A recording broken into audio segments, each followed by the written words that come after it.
আসসালামু আলাইকুম, hey lovely viewers, welcome back to my channel.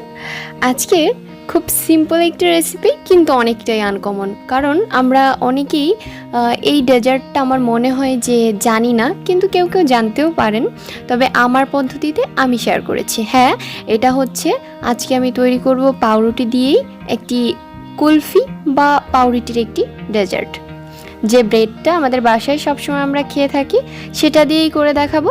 R bread কিন্তু আমাদের সবসময় হাতের কাছেই থাকে, তাই ভিডিওটি ভালো লাগলে একটি লাইক দিবেন আর আপনার মূল্যবান মতামতটি কমেন্ট বক্সে জানাবেন।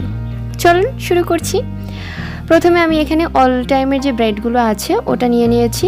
অল টাইমের যে ছোট ব্রেড আছে, এখানে ছোট বড় কোনো ব্যাপার না, আপনার প্রয়োজন অনুযায়ী নিতে পারেন। তো আমি এখানে কয়েক পিস নিয়ে নিয়েছি, আমি নিয়েছি প্রায় 8 পিসের মতো। এটাকে এখন ছোট ছোট কিউব করে কেটে নিব, আর কিউব করে কেটে আমি এটাকে ব্লেন্ডার করে নিব। আর এখনই বলে রাখছি, যারা এখনও আমার চ্যানেলটিকে সাবস্ক্রাইব করেননি প্লিজ সাবস্ক্রাইব করবেন, আর যারা করেছেন তাদেরকে অসংখ্য অসংখ্য ধন্যবাদ। অবশ্যই আমার ভিডিওর ডেসক্রিপশন বক্সটা সবসময় ফলো করবেন।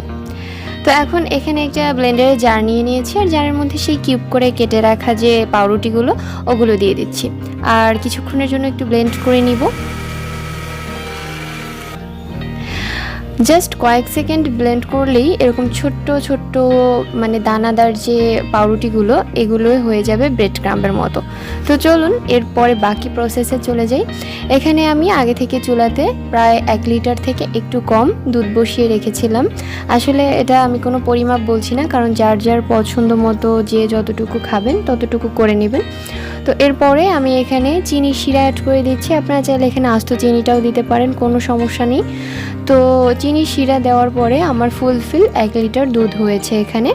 এরপরে আমি এটাকে অনবরত নেড়ে নেড়ে জাল করে নিচ্ছি, আর বলক আসা পর্যন্ত অপেক্ষা করছি। বলক চলে এসেছে, এখন আমরা অল্প অল্প করে সেই যে পাউরুটির যে গুঁড়োগুলো রেখেছিলাম বা ব্রেডের গুঁড়োগুলো সেগুলো দিয়ে দিচ্ছি। দিতে হবে আর আস্তে আস্তে করে নেড়ে নিতে হবে, অল্প অল্প করে দিবেন।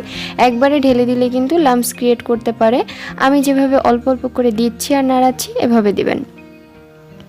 এটা একটু আনকমন, কারণ এটা দিয়ে অনেকটা আইসক্রিমের মতো লাগে। এটা যখন ডিপ ফ্রিজে রেখে খাওয়া হয় তখন কিন্তু এটা অনেকটা আইসক্রিমের মতো লাগে। আর গরমের সময় এরকম একটা কুলফি বা এরকম একটা আইসক্রিম কিন্তু আমাদেরকে অনেকটাই স্বস্তি দেবে।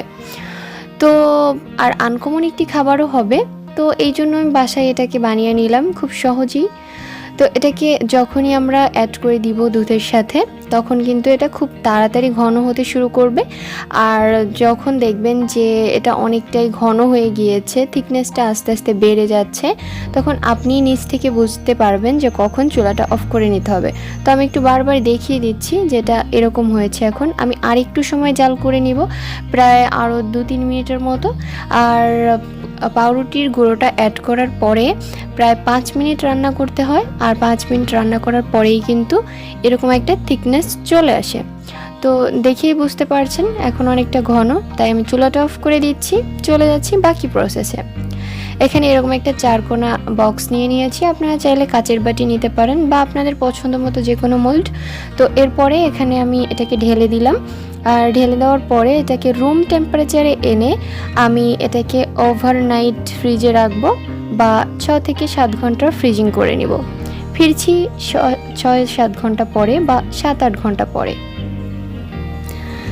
এবার দেখতেই পাচ্ছেন আমি এটাকে 5 মিনিট আগে ফ্রিজ থেকে নামিয়ে নিয়েছি, আর পাশটা কিভাবে অনেকটা আগলা হয়ে গিয়েছে বা ছুটে ছুটে গিয়েছে।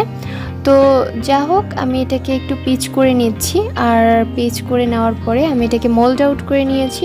একটা প্লেটে ঢেলে নিয়েছি, এটা আর দেখালাম না, কারণ একটা প্লেট জাস্ট যে ওই বাটিটা ওটার উপরে একটু ভুট করে দিয়ে জাস্ট একটু ট্যাপ করলেই পড়ে যাবে। তো আমি আর ট্যাপ করাটা দেখালাম না। তো এরপরে আমি এটাকে এভাবে পিচ করে কেটে নিয়েছি, আর একটু বাদাম দিয়ে সৌন্দর্যের জন্য সাজিয়ে নিচ্ছি। দিচ্ছি একটু চকলেটের গুঁড়ো, এটা কিন্তু গ্রেট করা চকলেট।